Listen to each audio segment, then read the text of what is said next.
Company of Makers, podcast talks, workshops.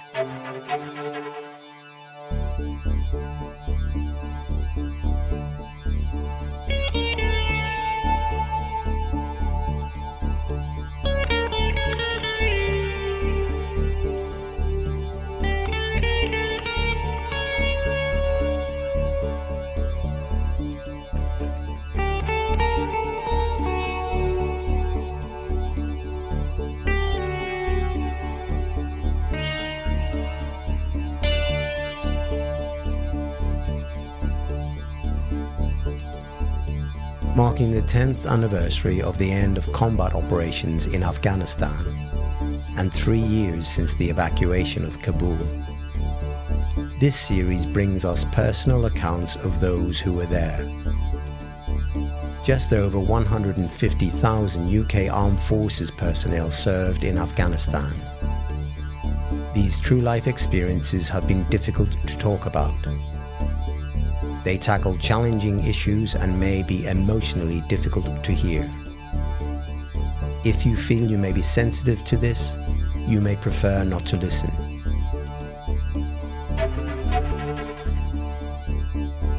Welcome to Land, Sea and Air. I'm Steve Bomford, co-founder of Company of Makers. And I'm Tip Cullen, an actor and former Royal Marines Commando.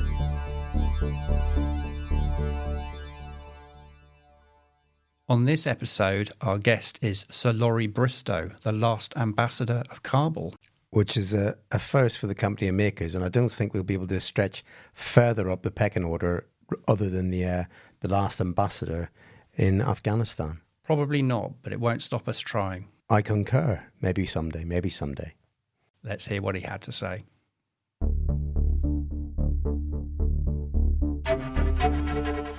Laurie, I just want to say thank you so much for agreeing to come on our podcast.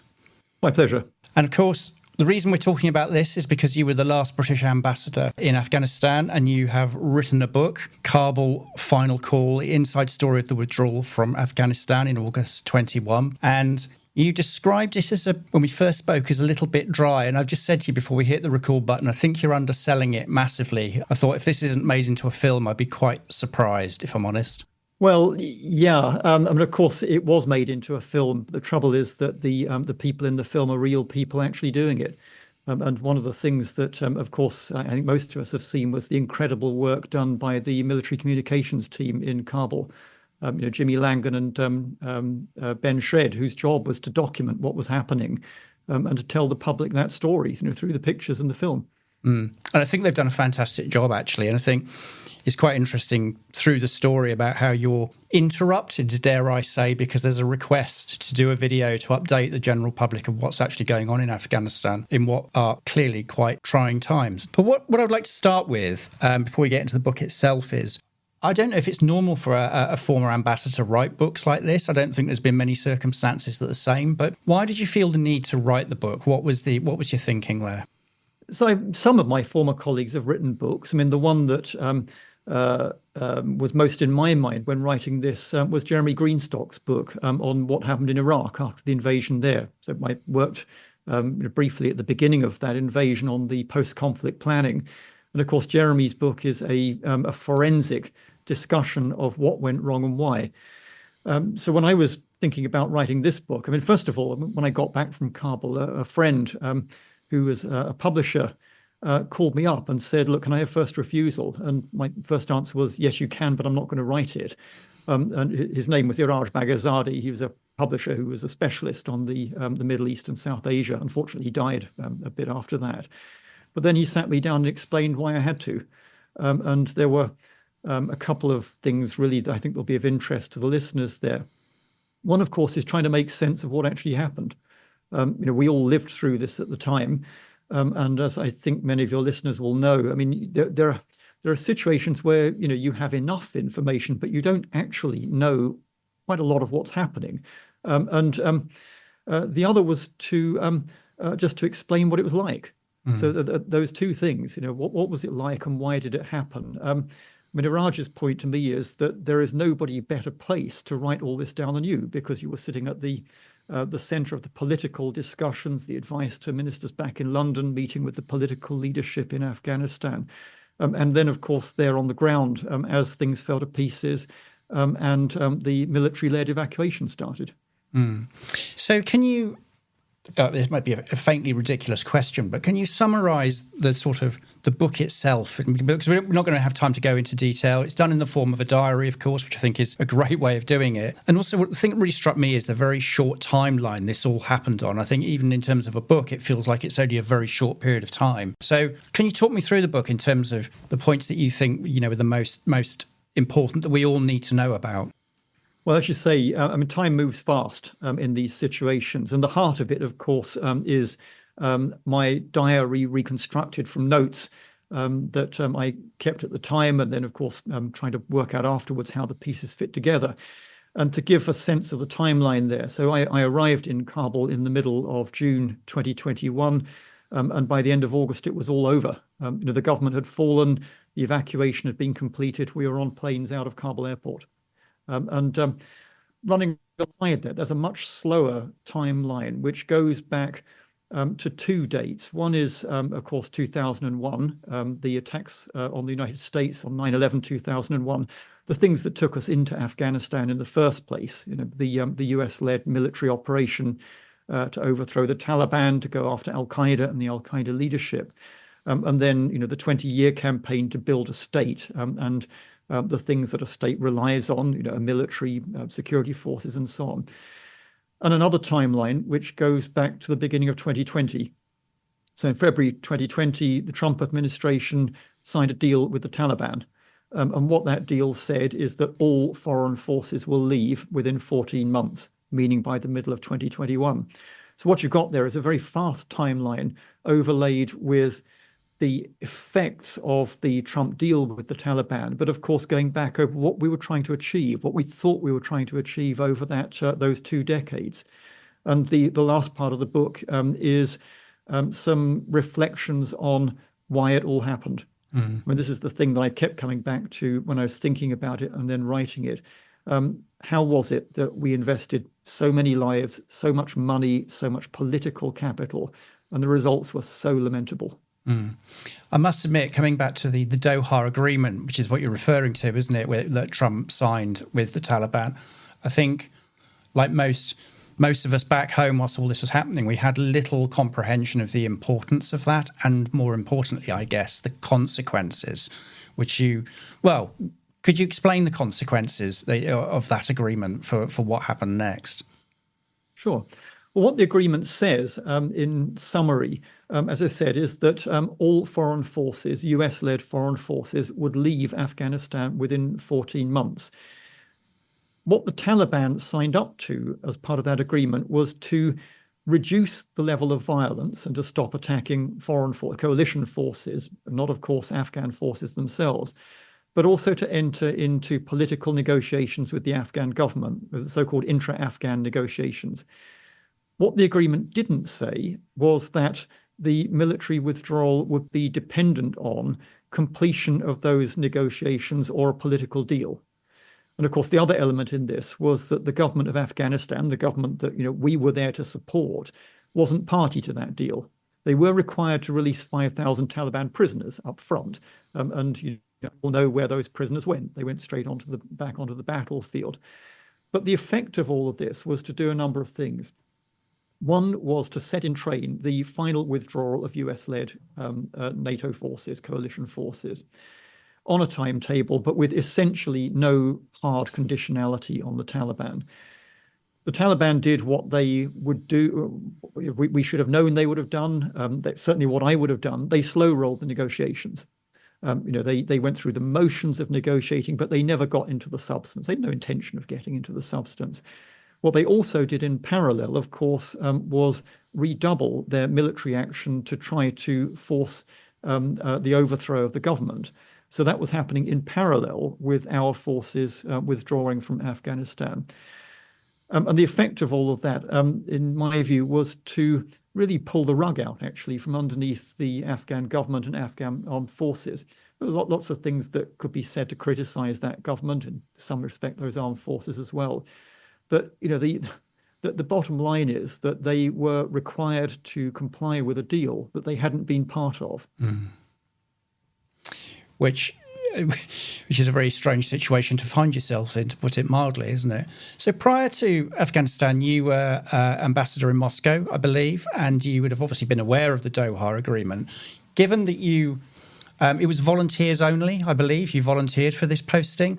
Given that you knew the nature of that agreement and you'd volunteered for Afghanistan, what did you hope to achieve? Yeah, so I'm a Russianist. You don't need to study this subject much to get a sense of just how many problems you're facing when you try to hold Afghanistan and recreate it in your own image. I remember a time in about 2009 when I was the deputy ambassador in Moscow and took a parliamentary delegation from London to see General Gromov, the commander of the 40th Army, the Soviet 40th Army, the last man out of Afghanistan when the Soviets left. And he put on the uniform with this huge cap, the field marshal's uniform, and he growled through a long list of the mistakes that the Soviets had made in Afghanistan. And he paused and he looked at me and he started on our list. And he wasn't wrong, I'm afraid. So fast forward, I took the job because it was pretty clear that there was some very, very big turning points coming. I mean, Afghanistan had been the top of the UK's foreign policy agenda for some years. I mean, David Cameron described it as the top foreign policy priority of the UK at one stage. It wasn't by the time I went there. But you could see a number of things coming together. One was this very, very difficult turning point as we transitioned from NATO forces supporting the government of Afghanistan to no NATO forces supporting the government of Afghanistan. The reasons why we were there, I think, hadn't changed. So go back to 2001, we were there to suppress the threat to the UK from Al-Qaeda and, of course, more recently, outfits like Islamic State, who were the growing threat in Afghanistan at the time, still are. To achieve any of that, you need an Afghan state to work with. I mean, that's how you do counterterrorism work. And so what you've got there is an enormous strategic challenge of trying to manage that complete sea change in our approach to a country that mattered to us for all of those years. And also, I'd done a lot of crisis management, crisis leadership work in London and elsewhere, a lot of work on counterterrorism and national security. So it was quite a good fit in terms of the things I'd worked on. But to say I went there, full of joy at the prospect of taking this job on would be wrong. I had to think about it really hard. I asked my wife, should I take this job? And as I say in the book, her answer was not, why do you have to go, but can I come? And I think that there's a broader sense there about the burden that partners and spouses and families carry for the military as well as for the civilians when you go off to do these kinds of jobs. So I must admit that was quite a striking comment from your wife, is could I come, given that it was clearly a fairly dangerous place, probably, as you say in the book, the most dangerous place on the planet to be, but all power to her. Did she go at all in the end? No, absolutely not. It's completely forbidden. But my point here is that I think most of us who know the spouses and partners of military people and people who take these sorts of jobs on know that that's not an unusual reaction. No, it isn't. That's how we work. One of the things that I thought came across very strongly throughout the book was I use the word affection. You don't say this literally, but I think affection might be the right word to talk about your staff, the organisations that you are working with. I'm talking about civilian organisations, because I imagine some of them were probably quite young. But also, as you put it in the book, the sunburnt young soldiers. Why is it so important that for you personally to be so concerned with the welfare and well-being of your staff? I think it's a basic thing about how you lead people in this kind of situation. So to spell it out, when you look at the soldiers who were operating in Afghanistan, through those 20 years when we were conducting active military operations, and then right at the end during the evacuation, the youngest of them was 18 years old. Mm-hmm. That's younger than my sons. They were at school a year or so before. The youngest of my staff was 25, so straight out of university. And the thing that I really couldn't put out of my mind there was that you're asking people to do things that nothing in their experience or their previous lives could have prepared them for. So with my staff, of course, they're all volunteers. I put out a call for volunteers, and we knew we'd be doing the evacuation. We had more volunteers than we could use. So it works slightly differently from the military. But the thing that really struck me about all of those people is that you put them into enormously dangerous and stressful situations, and they act with courage and maturity of judgment and compassion for desperate people carrying their lives in a couple of supermarket bags. Their small children, their their old parents hobbling along beside them. That's a lot to expect of an 18-year-old. It's a lot to expect of anyone. What I saw of the performance of our soldiers and our civilians was really quite humbling. But the quid pro quo for that is that somebody has to be looking out for them. Throughout those periods, it was pretty clear to me, and it was pretty clear to me that this was the priority of the military commanders as well. A big part of our job is to make sure that everyone gets out safely. What about the Afghan people themselves? Because one of the things that you did say in the book is that Kabul street life was insanely photogenic. And I highlight that because many people I've spoken to about Afghanistan have said something very, very similar, that it's a country that has an allure. It's a very beautiful country in many ways. And obviously the people are what make that country. And did we do enough for the people of Afghanistan? Because although I would say one of the things that you say in the book is that also surprised me is that NATO and the United Nations had no plans for evacuating their Afghan staff before the Republic fell. I really was very, very surprised to read that. So how about the Afghan people and the impact that has had and continues to have? For anyone who hasn't been to Afghanistan, and maybe quite a few who have, I think it is just worth thinking again about why we go to places like that. One of the things I learned over 32 years in the Foreign Office, that if you don't find it interesting and energizing being in a culture that is completely unlike your own, you're probably in the wrong job. Go do what you want to do and live in the home counties. That's not the deal when you're in the Foreign Service. I don't think it is when you're in the military either. There's, of course, darkness in some cases under that. So the journeys through Kabul that I was describing, these are taking place in armored convoys with very, very heavily armored close protection teams and overhead watch and all the rest of it, because somewhere out in that street is somebody who wants to kill you. A little anecdote I recount in the book is at the time there was let's call it a fashion for sticky bombs, magnetic mines that would get planted on a car, and then the attackers melt out of the crowds and then melt back into them. And I asked the close protection team one day, what do we do if we hear a clunk and there's a sticky bomb on the car? And their answer was, get out and run. I have to say, not wholly reassuring. No.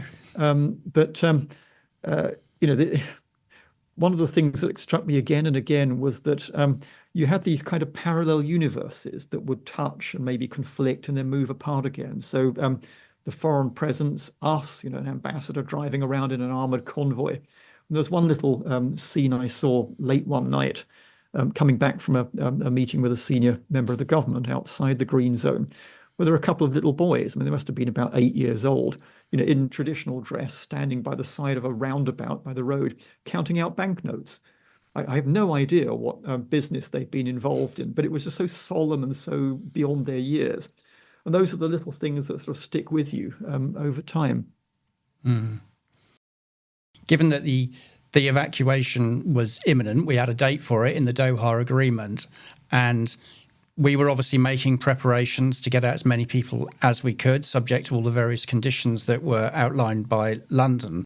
But also the fact that NATO and the UN didn't have any plans to evacuate their staff, which I dare say complicated matters for you enormously. What can we learn from things like that? So as far as NATO and the UN were concerned, the problem that they had was that they have no home country to evacuate to.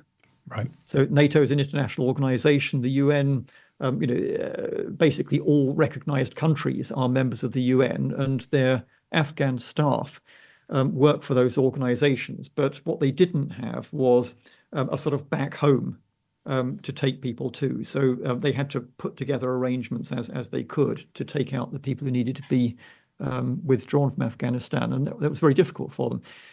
Maybe to backtrack a bit, so the Doha Agreement said that all foreign forces would be withdrawn. The Doha Agreement didn't say that all foreign representations would withdraw. And the Taliban were very clear that they wanted foreign embassies to stay.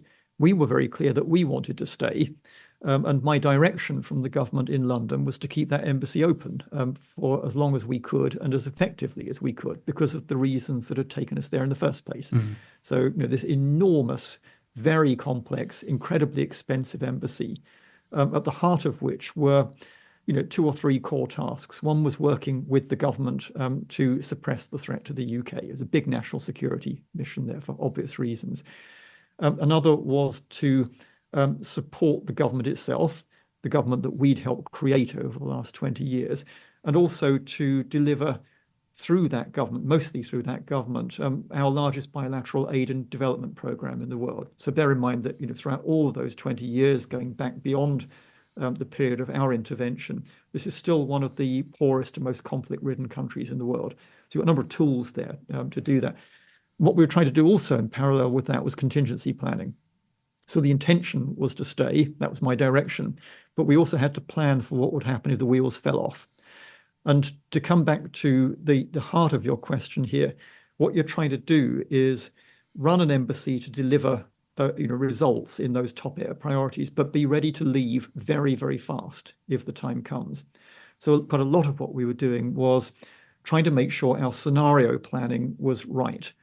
Broadly speaking, do we think the Republic can survive? Do we think Kabul will stay in the hands of the government until the end of the year, next year, the year after? What happens if it doesn't?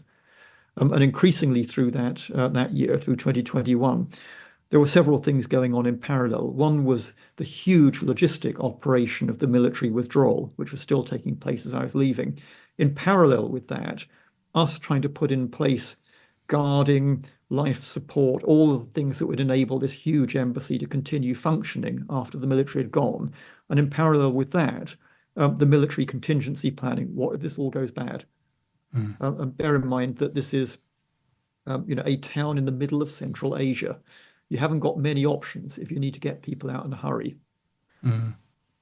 Were you taken by surprise by the pace of events? Certainly we were back at home. It was just suddenly some pretty horrendous stuff on the TV and aircraft leaving and people, hanging on for dear life. Were you surprised by the pace at which that all happened? I think everyone was surprised by the pace and the finality of the collapse. And I think, with the benefit of hindsight, hindsight is an absolutely magnificent thing. You could see the signs starting to form up. And one of the things that I did reproduce in the book is some of my reporting telegrams from Kabul. Of course, they were heavily edited, as you can imagine. But what they do is chart a progressive collapse of the Afghan armed forces and the state. It was what we were calling at the time a cascading collapse. So it starts slowly and then moves increasingly quickly.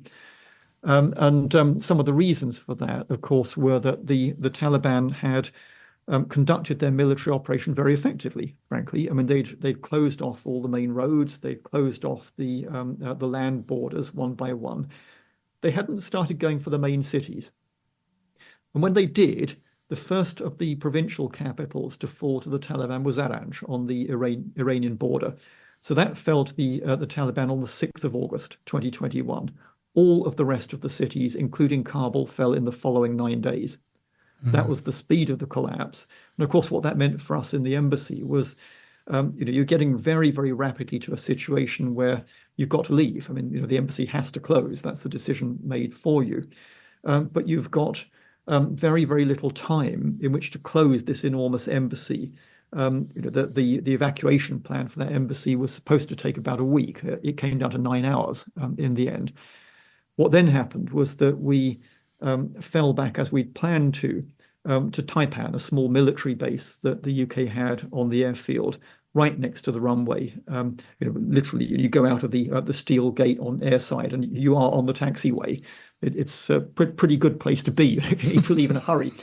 But there were some pretty big decisions in there. Are we closing the embassy? It's a pretty final and irrevocable thing to do. Have we left it too late? Are we moving too early?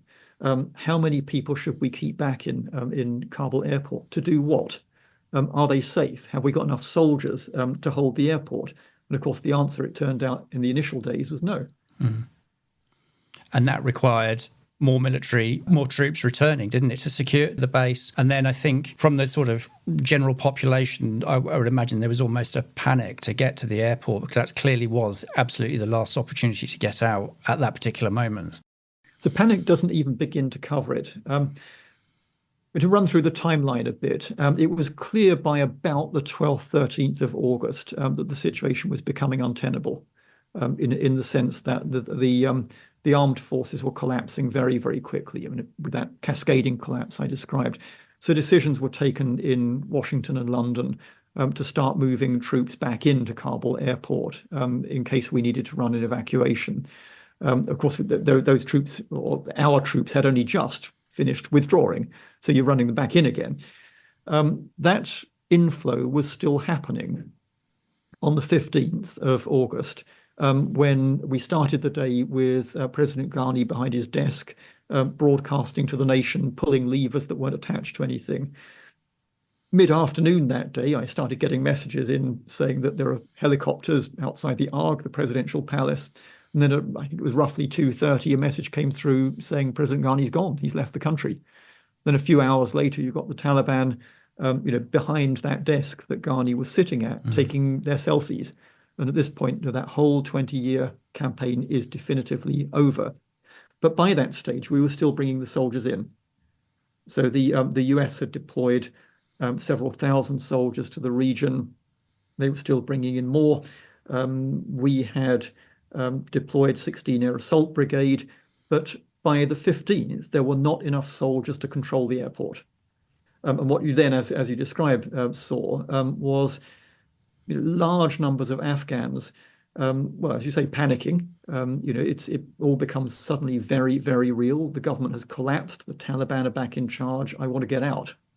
And even on the 15th of August, there were still civil airliners flying. There was the last one, the Emirates flight from Dubai that day, actually came up to Kabul, thought about landing, thought better, and flew back again. Well, that was the speed with which situations were developing.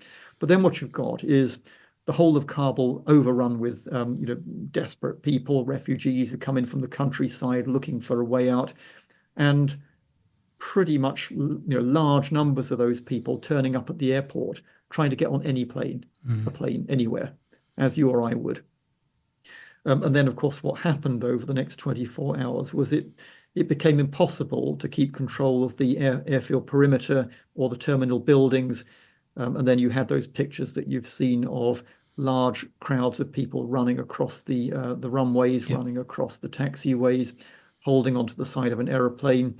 The US C-17 takes off, and the next thing you see is people falling off the plane. What was that like when that started to happen for you personally? I mean, everybody has I'm not saying you were obviously overwhelmed, because you obviously did a very, very good job. But I think, what's that like, that kind of stress and thinking you're responsible for these people? The situation is borderline, out of control. Yeah. It's... there are a number of things go on. I mean, of course, it's scary. It would be wrong not to acknowledge that. There were moments where we didn't know if we would get out alive. It was worrying also in the sense that we knew that we were there to try to conduct an evacuation. British citizens, their families, Afghans who'd worked with us and for us over the years. The point of being there after the collapse of the Republic was to try and help those people out, the ones who would probably be killed by the Taliban if they were left behind. Of course, adrenaline kicks in. If you've done anything like this before, you know that you've got to compartmentalize it. You've got to focus on the task at hand, get on with it. But also, if you're in a leadership position, try and think over the horizon. Where will we be in a day or 2 days or 3 days? Where do we want to be in that time scale? The best advice I had from the military on the ground, and it was really, really good advice during those days, is break it down to 6-hour blocks. You can't think seriously beyond that kind of time scale. Where do we want to be in 6 hours? The overriding priority is for the military to do their thing and clear the runways, get more soldiers in. Until you've got control of that airfield, nothing else matters. Really, nothing else matters. What was going on in my side of this at the time was, obviously discussions with London about what kind of evacuation, who are the people we need to do that, how many of them. You want enough to do the evacuation, but you don't want one person more than absolutely has to be there, because it's so dangerous, frankly, and you're putting them under intolerable stresses to do that. So we were starting to sort of make sure that we had civilian staff, diplomats, border force staff, and so on, very, very close to Kabul. In fact, in Dubai, so that we could bring them in the moment it was possible to bring them in and start running the evacuation. And on that, I mentioned volunteers earlier on. Not one of those staff had to come into Kabul airport. They were all volunteers. They all knew what they were getting into. But they did. Yes, they did, commendably so. But also it brings us on to the idea of evacuating people is also an administrative process, isn't it? And it was, reading the book, was anything but straightforward, because you soon realised that you were about to be completely overwhelmed unless you were able to, I believe, get London to streamline the process. What kind of pressures did that create, given that the sheer volume of people that you were trying to process? And I really don't like the word process because it kind of, we're talking about people here, and I think the sheer volume of people you were trying to get out of the country. So your last point is the most important one of all. Throughout all of this, you really do have to remember these are real people, and they've got small children and old parents and all manner of people with them. And of course, that led to some very, very difficult decisions. Just to illustrate one of them, is that child the child of the person who's trying to get them out? They don't necessarily have very good documentation or even any documentation. That daughter, is she over 18? In the UK, she's not a dependent if she's over 18. In Afghanistan, if she's 30 and unmarried, she's a dependent. So there's always, for all of us, I think, a degree of interpreting the rules according to what made sense on the ground at the time, which is as you would expect anyone, military or civilian, to do in those circumstances. Use your judgment, use your initiative. In terms of prioritization, I think the most important thing to understand there is you've got two alternative realities running in parallel. There's the tidy, orderly, bureaucratic reality, where you decide who are your priorities for evacuation, and you call them forward, and they turn up in an orderly queue, and you document them, you put them on a plane, and it's all nice and tidy.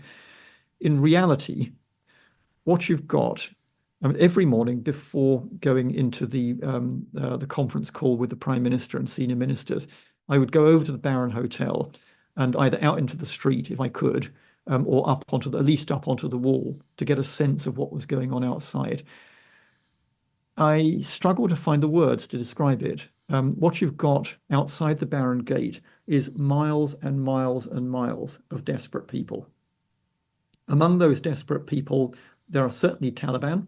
One of the things that I need to spell out is that those 18-year-old soldiers we were talking about earlier, they were doing crowd control, maybe a couple of feet from Talibs.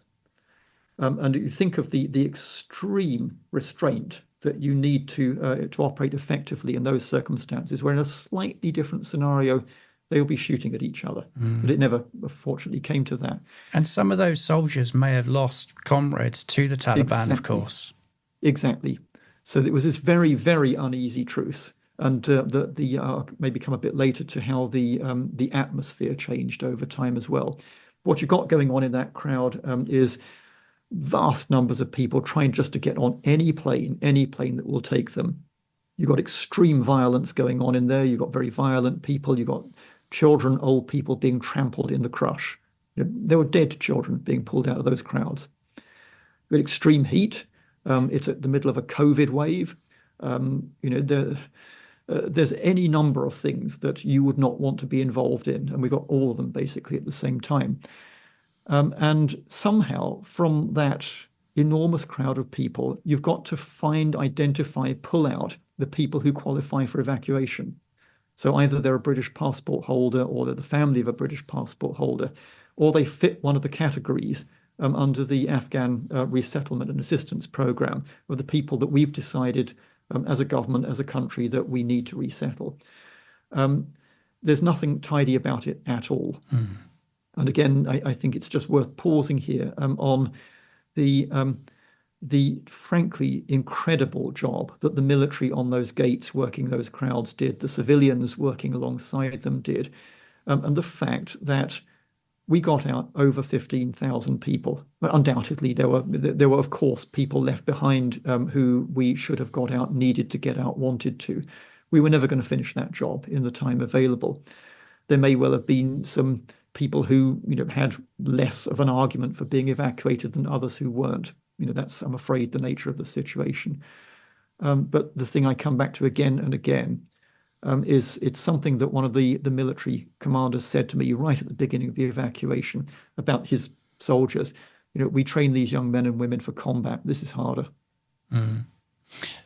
On that line, you said, someone else said to you, I can't remember who in the book, you won't be able to help everyone who needs help get ready for the guilt. Mm-hmm. Which I think that's quite a difficult thought to process, isn't it? 'Cause I dare say that must still affect you to this day. It was a colleague of mine, former colleague of mine, Jane Marriott, who's done more of her fair share of difficult posts. And of course, she was absolutely right. And it's not just about me. I think pretty much everyone who was involved in the evacuation or who'd served in Afghanistan worked alongside people who they knew, in many cases they tried to help get out, but who didn't succeed. I think all I can say about that is that we did what we could. Mm. You alluded to the changing of the circumstances because you did what you could under even more difficult circumstances when some intelligence chatter started to come through. Yeah, so there were two things going on towards the end of the evacuation. One was that it was pretty clear that we would not be able to get out everyone we needed to get out by the end of August. And that was the deadline for the operation to end, for US, UK and other forces to leave. A number of people tried with the Taliban to negotiate an extension to that. It was perfectly clear that the Taliban were not going to go for that they expected all foreign forces to leave by the end of August. And they would consider any that were left after that date to be hostile, and they would react accordingly. What was also happening with the Taliban at that time was that it was becoming much harder for Afghans to get through the cordons. They were becoming more assertive, more violent. My last excursion up onto the walls of the Baron Hotel, the atmosphere, the smell had changed. There were very, very different people, much more military swagger, carrying American weapons, not AK-47s. And after a couple of seconds of this, one of my close protection team just whispered in my ear, "We need to leave now." Mm. And that was from the wall of the Baron. Of course, they knew who I was, so they were registering my presence, and you could see pointing and waving of fingers and all the rest of it. The other thing that you refer to is that we were starting to pick up intelligence chatter, leads that an attack was being planned against the evacuation. The problem with these kinds of information is that you almost never know the detail of when, where, or how. So what you've got is, you know it's coming, but you don't know when, you don't know where, you don't know whether it's a single operative with a suicide vest or a truck bomb and a small army or what. So it limits your ability to plan sensibly about that. But we were seeing it building, so what we needed to do, the military as well as my security team, was to try to work out how to continue the evacuation to the last possible moment, but with that all-important thing of, we do not intend to lose anyone, any of our people, soldiers or civilians, in the final days of this evacuation. That's a really disastrous outcome. Mm-hmm. When it became pretty clear that the attack was imminent,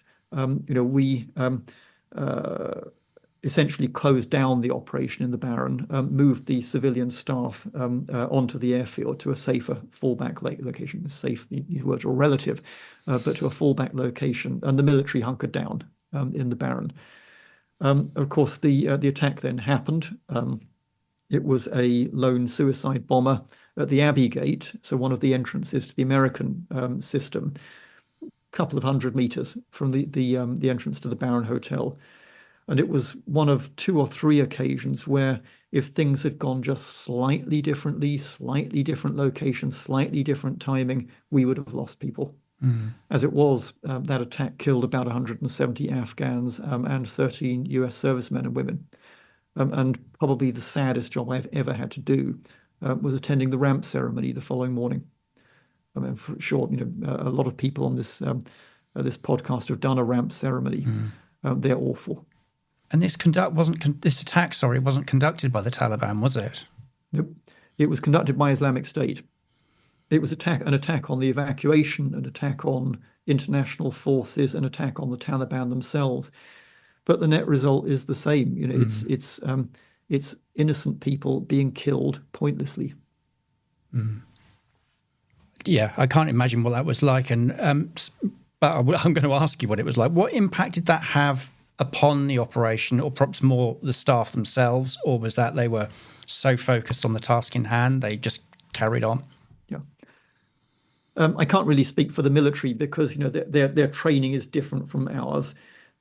For my staff, pretty obviously, it was very, very scary indeed. And then what happened, through the night? I mean, you've had this big attack. There are security scares going on through the night. In fact, there wasn't a second attack, but nobody could say with any certainty that there won't be. What I think it underlined for all of us is that we need to bring this to a close now.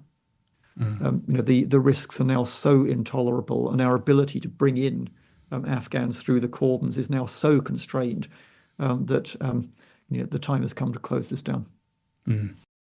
Given all the things that you've talked about and your experiences, and if we assume the Doha Agreement was still to be signed, what do you think could have been done differently to, this is obviously going to depend on what's within our control and NATO's control, but what could have been done differently, do you think?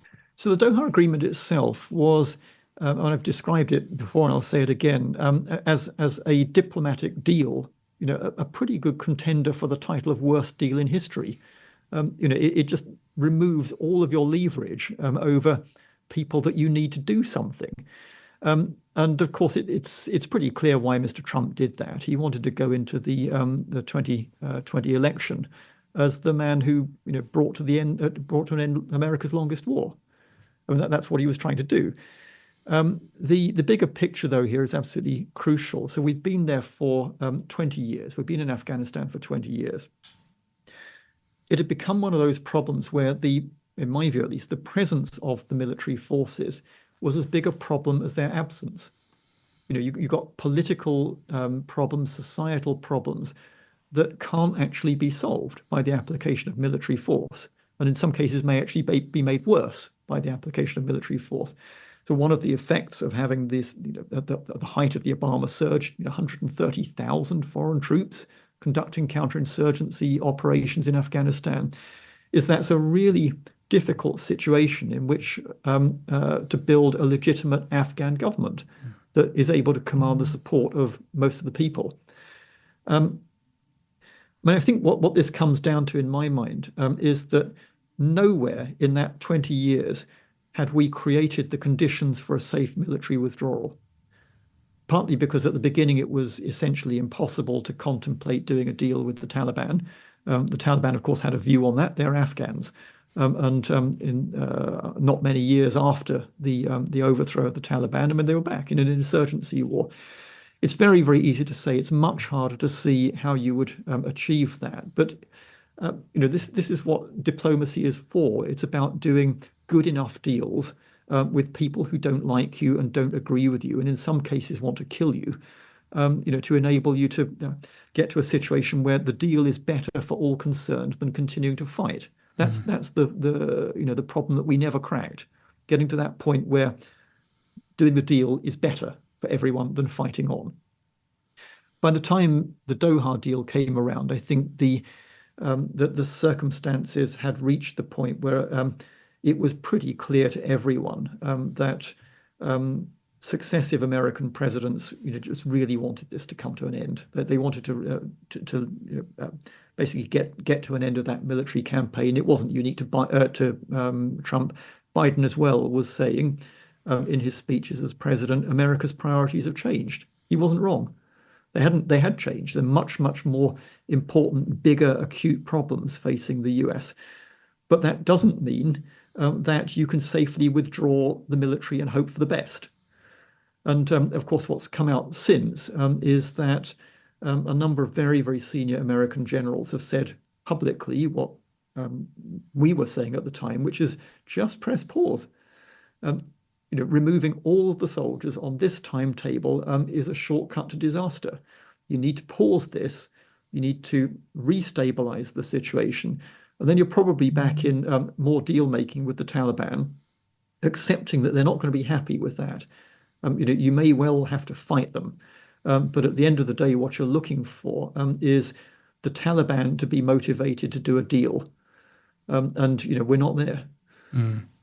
But the Doha Agreement, as you said, really just handed the whole political and military advantage to the Taliban, didn't it? We reproduced the Doha Agreement in full at the end of the book because I think it's essential reading if you want to understand why any of this happened, why this strategic disaster suddenly overtook us. But the point about the Doha deal is it didn't just suddenly strike out of a clear blue sky. The underlying problem was that in all of those 20 years, we had never worked out how safely to withdraw the military. That I think was the big strategic failure. Mm. So you managed to get 15,000, you and your team managed to get 15,000 people, which I think under the circumstances is a remarkable achievement. How do you reflect upon that time? And particularly, do you know people, or do you still talk to people that you worked with in Kabul? And how do they reflect upon that time? Well, first of all, all credit to particularly the military teams. It's really important just to understand what were the capabilities that enabled us to evacuate even one person, let alone 15,000 from Kabul. It was all of those soldiers, those 18-year-olds, their commanding officers, the pilots running those planes in and out of the airfield, including in the dark. One of them had a very, very near miss with a minibus, crossing the runway in the dark. The whole team basically, working to that end in impossible circumstances.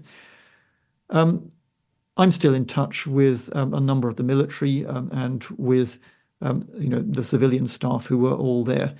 When some of them found it difficult, some of them still find it difficult. It was a difficult experience, traumatic experience for some people. The thing that I try to bring everybody back to is, look, you did what was asked of you. That the political failures, the failures of strategy around here, they weren't on you. What you did was go into those circumstances, bring out people who we badly needed to get out at huge personal risk and cost to yourself. You did that. Don't let go of it. Well said. Finally, with Iraq, we had a public inquiry. With Afghanistan, I doubt there will be. You may know, but I'm sure you do know more about this now. And will there be? And do you think there should be? Funnily enough, I was having this debate actually in the last couple of days with a former senior politician who I worked for on the Iraq invasion right at the beginning when we were doing the post-conflict planning. I raised this question that there won't be a public inquiry in the UK into what happened in Afghanistan. We had a bit of a discussion about the pros and cons of a public inquiry. They go on forever. They can be very, very expensive. And there is always a sort of casting around for blame. So, I get that. What I'm interested in here, though, is that we should understand what happened and why it went the way it did. Not least because 457 British soldiers died in Afghanistan. A whole lot more they had their physical health, their mental health broken. they are entitled to ask why, what was it all for, and to have good answers. I have some answers to that. Top of the pile, of course, is that during those 20 years, there were no successful attacks against the UK from Afghanistan. That's an achievement, particularly when you're trying to suppress a threat from an organization like Al-Qaeda and its various offshoots. That's the job. It's to protect the country and its people from attack. That was achieved. We did what we could. Generations of soldiers, diplomats, and others did what they could. They gave it their best shot. To create a different sort of Afghanistan that would never again host people like Al-Qaeda or Islamic State. The failure is not on them. They did what was asked of them. They did it with great courage and integrity and, to some extent, effectiveness. And I think it's really important to bring it back to that question, and that set of answers. What happens when the country asks you to go into an environment like that and do things that no normal person would actually wish to do? That's the job. I mean, that's what we all signed up for. But at the end of it, I come back to this point. So a couple of months after coming back from Kabul, I went to the Parachute Regiment headquarters in Colchester. I'm from Colchester. To give a talk to the officers about what was starting to unfold in Russia and Ukraine. And as you go in, there's this big list of names on the wall. And you have to ask yourself, and it's important to have that conversation. What was this for? I 100% agree with those sentiments. This just leads me to thank you. But there's one thing I would like to say. I don't know you very well, but I have read your book and we've had this talk. But I can understand why people volunteer to work for you. And I think thank you for your service and thank you for coming on the podcast. Thank you. It's my pleasure.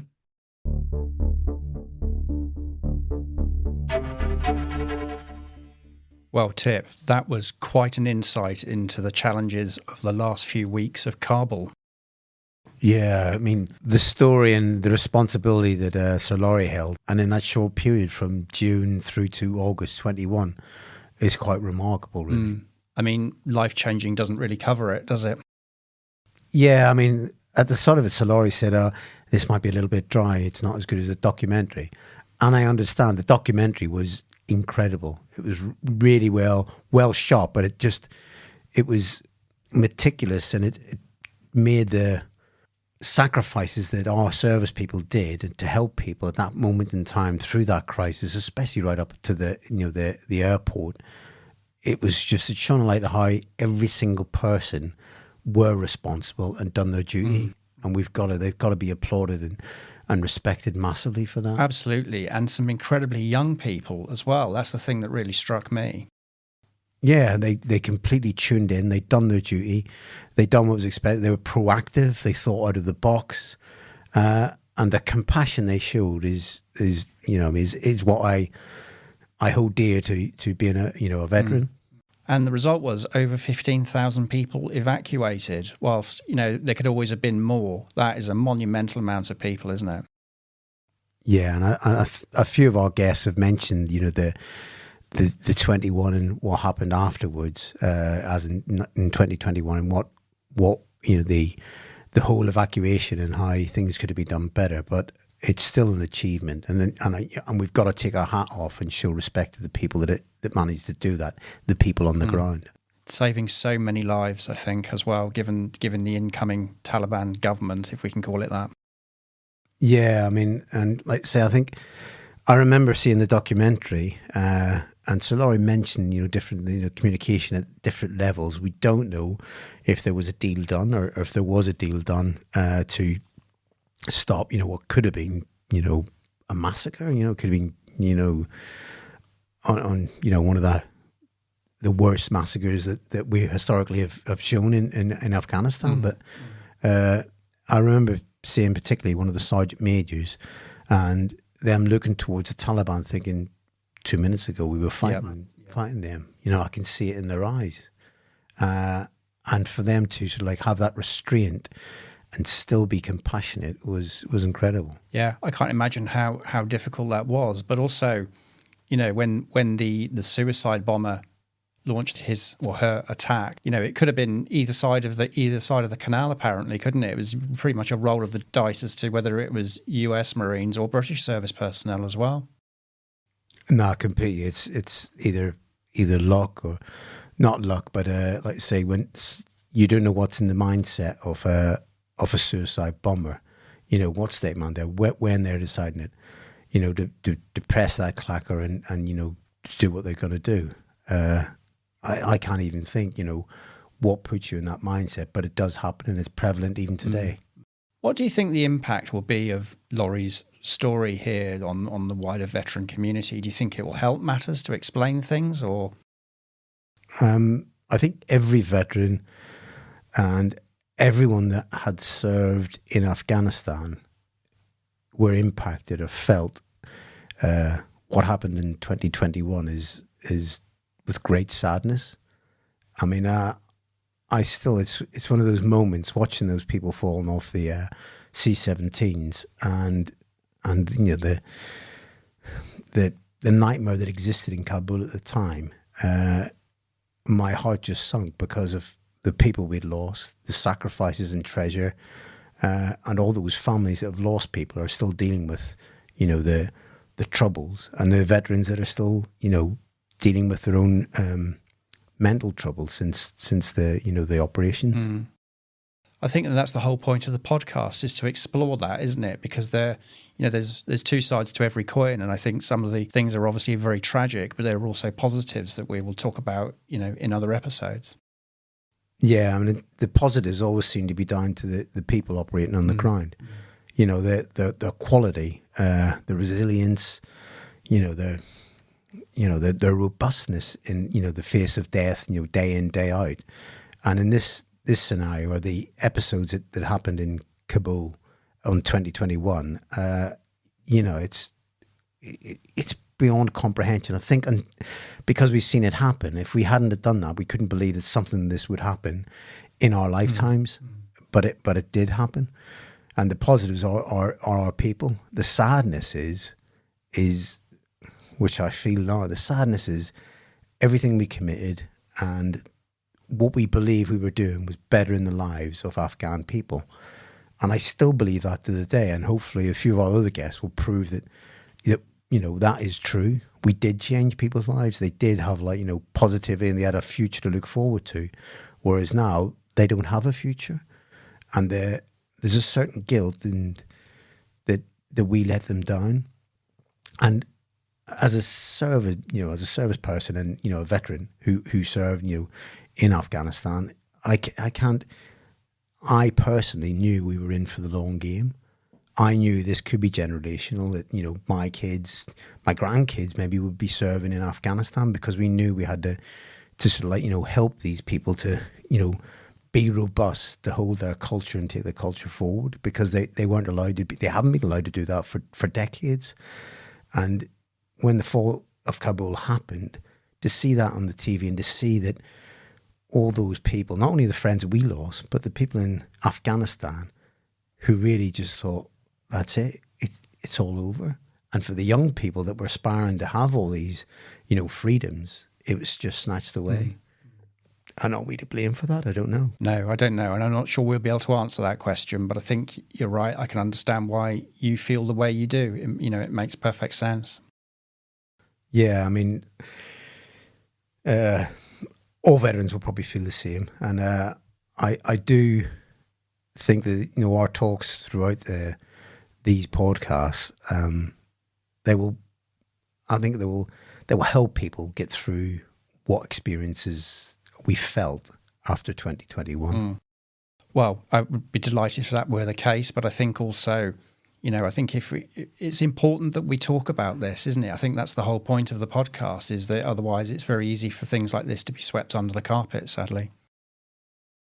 Yeah, but that happens maybe in a bureaucratic world, but for the people, the human beings involved, both Afghan and UK or allied forces, it won't. It's with them forever. And in a lifetime, unless we share those stories, then people won't become educated and will fall into it again. And you can see how dangerous the world is at the moment. There's a high probability that this possibly could happen again in the not so distant future. Which is a pretty frightening thought, to say the least. Indeed.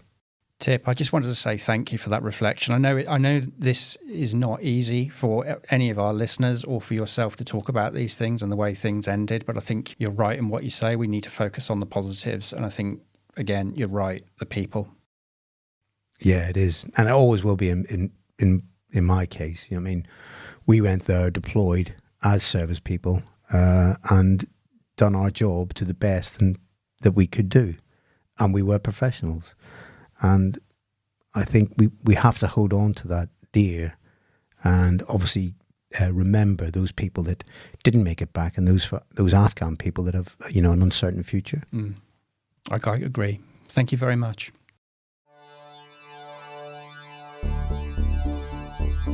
Before you go, if you're a member of the Armed Forces community and need support with your mental health, Op Courage can help. Use the link in this podcast description for details. Or you can phone the Combat Stress Helpline on 0800 138 1619. If you'd like to contact us, email studio@companyofmakers.com. Finally, we're giving a really big shout out to our funders. They support all the activities that we provide for the well-being of those who've served. The Royal Navy and Royal Marines Charity,